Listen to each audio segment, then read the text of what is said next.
rerouting money overseas and destabilizing an entire region of the state. Trump just shut down a program affecting hundreds of people tied to a fraud network with somewhere between 250 and 300 million. And somehow all of it circles back to Minneapolis and a political figure whose district is now under more scrutiny than at any time in recent memory to happen in the first place. Because this isn't really a story about immigration policy. It's a story about what happens when oversight fails, when programs designed to help vulnerable people get hijacked by organized networks, and when state leaders either don't notice or choose not to act. And part of that community includes immigrants who receive TPS status. Now, investigators began discovering something troubling. Multiple coordinated schemes were targeting programs meant to help vulnerable Americans, meal programs for children, medical support systems, housing assistance for people with disabilities. Think about that for a moment.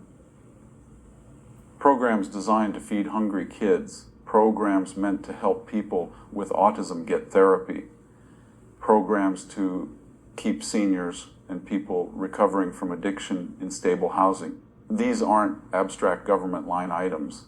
These are lifelines for real people.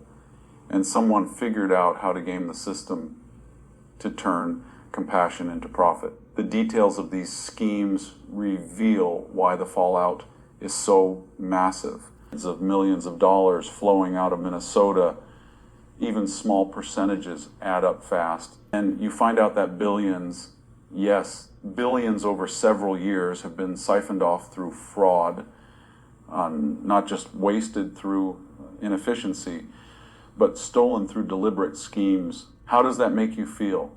This Minnesota situation is a perfect case study in what happens when scale outpaces accountability.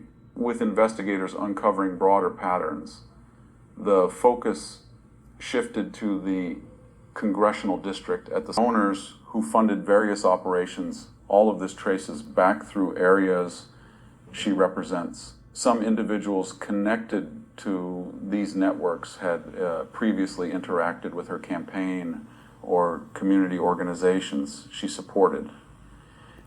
And then there was the video. Back in 2021, Omar recorded a publicity video for a restaurant in Minneapolis called Safari Restaurant. It seemed harmless at the time, promote